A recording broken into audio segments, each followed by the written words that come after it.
Smoking हमारी body के लिए काफ़ी ज़्यादा हार्मफुल होता है और स्मोकिंग के नेगेटिव इम्पैक्ट्स के बारे में हमें काफ़ी लंबे टाइम से पता है क्योंकि काफ़ी सारी रिसर्च और स्टडीज़ हो रखी हैं स्मोकिंग के नेगेटिव इम्पैक्ट्स के बारे में।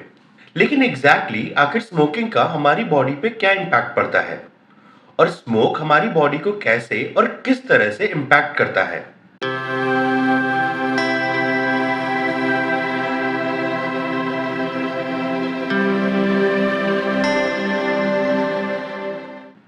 सिगरेट के धुएं के हर एक इन्हेलेशन के साथ स्मोकर अपनी बॉडी में 5000 से भी ज्यादा अलग अलग केमिकल्स को इंट्रोड्यूस करता है और इनमें से काफी सारे केमिकल्स हमारी बॉडी के लिए काफी ज्यादा हार्मफुल होते हैं। चलिए हम मुंह से स्टार्ट करते हैं।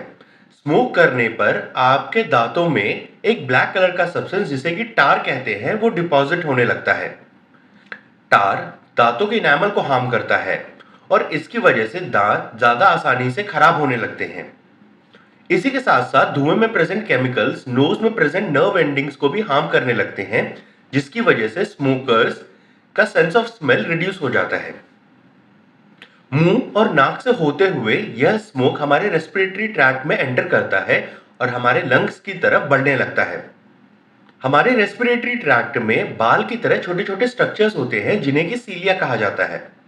इन स्ट्रक्चर्स का काम होता है कि रेस्पिरेटरी ट्रैक्ट में जो भी कुछ एक्सटर्नल मटेरियल आ रहा है उसे कैप्चर करना। स्मोक में प्रेजेंट केमिकल्स सीलिया को हार्म करते हैं, जिसकी वजह से क्रॉनिक डिजीजेस जैसे कि ब्रोंकाइटिस होने की पॉसिबिलिटी काफी ज्यादा इंक्रीज हो जाती है। इवेंचुअली रेस्पिरेटरी ट्रैक्ट से होता हुआ स्मोक हमारी लंग्स के एल्वियोली में पहुंच जाता है। एल्वियोली वो छोटे एयर सैक्स होते हैं जिनकी मदद से हमारी बॉडी ब्लड में ऑक्सीजन और कार्बन डाइऑक्साइड को स्वॉप करती है। लेकिन स्मोक में प्रेजेंट कार्बन मोनोऑक्साइड ब्लड में प्रेजेंट हीमोग्लोबिन से ऑक्सीजन के मुकाबले ज्यादा आसानी से और ज्यादा इफेक्टिवली बाइंड कर सकता है। जितना ज्यादा धुआं आप इनहेल करते हैं उतना ज्यादा ही कार्बन मोनोऑक्साइड ब्लड में से ऑक्सीजन को रिप्लेस करके खुद हीमोग्लोबिन से बाइंड हो जाता है, जिसकी वजह से आपके ब्लड की ऑक्सीजन कैरिंग कैपेसिटी रिड्यूस हो जाती है। और इसीलिए आप देखेंगे कि smokers usually shortness of breath से सफर करते हैं। स्मोक करने के कुछ 10 सेकेंड्स के अंदर ही निकोटीन नाम का सब्सटेंस आपके ब्रेन में पहुंच जाता है और यह आपके ब्रेन को एंडोर्फिन को रिलीज करने के लिए मैसेज करता है। एंडोर्फिन ही वो केमिकल होता है जिसकी वजह से आपको खुशी का अनुभव होता है और इसीलिए सिगरेट पीना काफी ज्यादा एडिक्टिव होता है। स्मोक में प्रेजेंट निकोटीन और बाकी केमिकल्स हमारे ब्लड वेसल्स को भी हार्म करने लगते हैं। ब्लड वेसल्स की इनर लाइनिंग को ये केमिकल्स हार्म करने लगते हैं, जिसकी वजह से ब्लड वेसल्स थिक होने लगती हैं और ब्लड वेसल्स के अंदर प्लेटलेट्स की स्टिकनेस भी इंक्रीज होने लगती है उन पार्टिकल्स को कैप्चर करने के लिए जो कि ब्लड वेसल्स को हार्म कर रहे हैं। ब्लड वेसल्स का कॉन्स्ट्रिक्शन, ब्लड वेसल्स का इंक्रीज थिकनेस और प्लेटलेट्स की एक्स्ट्रा स्टिकनेस ब्लड क्लॉट्स होने की पॉसिबिलिटी को काफी ज्यादा इंक्रीज कर देते हैं और इसकी वजह से हार्ट अटैक और स्ट्रोक्स की पॉसिबिलिटी भी काफी ज्यादा इंक्रीज हो जाती है। स्मोक में प्रेजेंट काफी सारे केमिकल्स हमारी बॉडी में प्रेजेंट डीएनए को भी हार्म करते हैं और इसीलिए स्मोकर्स में कैंसर होने की प्रोबेबिलिटी भी काफी ज्यादा इंक्रीज हो जाती है। इसी के साथ साथ स्मोक में प्रेजेंट केमिकल्स जैसे कि निकल और आर्सेनिक डीएनए के रिपेयर प्रोसेस को भी हिंडर करते हैं। और स्मोकिंग सिर्फ लंग कैंसर ही नहीं बल्कि हमारी बॉडी में कई सारे अलग अलग कैंसर्स का रीजन बनता है। इसी के साथ साथ वो लोग जो रेगुलरली स्मोक करते हैं उनकी आईसाइट और बोन्स भी वीक होने लगती हैं और स्मोकिंग से प्रेगनेंसी के चांसेस भी काफी ज्यादा रिड्यूस हो जाते हैं। लेकिन आखिर क्या होता है जब आप स्मोकिंग को इवेंचुअली क्विट कर देते हैं? तो स्मोकिंग क्विट करते ही हमारी बॉडी खुद को रिपेयर करने के प्रोसेस में लग जाती है और इससे काफी सारे लॉन्ग टर्म पॉजिटिव इंपैक्ट्स पड़ते हैं। स्मोकिंग क्विट करने के कुछ 20 मिनट बाद ही हार्ट रेट्स और बीपी धीरे धीरे नॉर्मलाइज होना शुरू हो जाते हैं।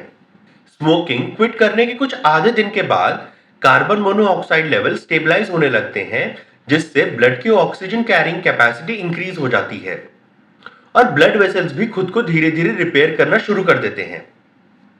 स्मोकिंग क्विट करने के कुछ एक दिन के बाद ही हार्ट अटैक होने की पॉसिबिलिटी काफी ज्यादा रिड्यूस हो जाती है क्योंकि बीपी और हार्ट रेट्स नॉर्मलाइज होने लगते हैं और इसके साथ ही नोज में प्रेजेंट नर्व एंडिंग्स भी रिपेयर होने लगती हैं, जिसकी वजह से स्मोकर्स का सेंस ऑफ स्मेल वापस आने लगता है। स्मोकिंग क्विट करने के कुछ 1 महीने बाद ही लंग्स हेल्दियर होने लगते हैं और 9 महीने के बाद हमारे रेस्पिरेटरी ट्रैक्ट में प्रेजेंट सीलिया भी रिपेयर हो गए होते हैं, जिसकी वजह से ब्रोंकाइटिस और बाकी रेस्पिरेटरी ट्रैक्ट के डिजीजेस का खतरा भी रिड्यूस हो जाता है। स्मोकिंग क्विट करने के कुछ 1 साल बाद ब्लड वेसल्स भी काफी हद तक रिपेयर हो जाती हैं, जिनकी वजह से ब्लड क्लॉट्स फॉर्म होने की पॉसिबिलिटी और इसी के साथ साथ हार्ट अटैक्स और स्ट्रोक्स की पॉसिबिलिटी भी काफी ज्यादा रिड्यूस हो जाती है। और 10 साल के बाद लंग कैंसर होने की पॉसिबिलिटी ऑलमोस्ट 50% से रिड्यूस हो जाती है, क्योंकि डीएनए के रिपेयर प्रोसेस को अब हिंडर करने के लिए कोई भी केमिकल नहीं प्रेजेंट होता है। और स्मोकिंग क्विट करने के कुछ 15 साल के बाद हार्ट डिजीजेस होने की पॉसिबिलिटी स्मोकर्स और नॉन स्मोकर्स में ऑलमोस्ट इक्वल हो जाती है। स्मोकिंग क्विट करना इजी नहीं होता, क्योंकि स्मोकिंग से आपकी बॉडी में एंडोर्फिन्स रिलीज होते हैं जो कि आपको अच्छा महसूस कराते हैं। और इसीलिए जो लोग स्मोकिंग क्विट करने की कोशिश कर रहे होते हैं वो विड्रॉल सिम्टम्स से सफर करते हैं, लेकिन ये सिम्टम्स टेम्पररी होते हैं।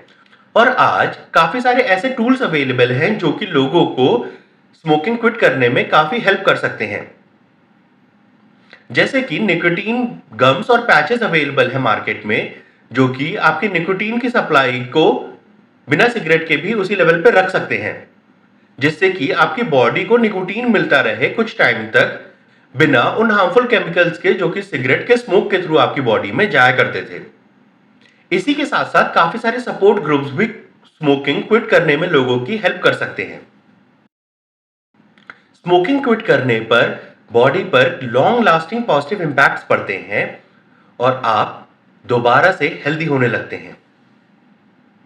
So that's it for today's video. Thanks for watching and stay curious.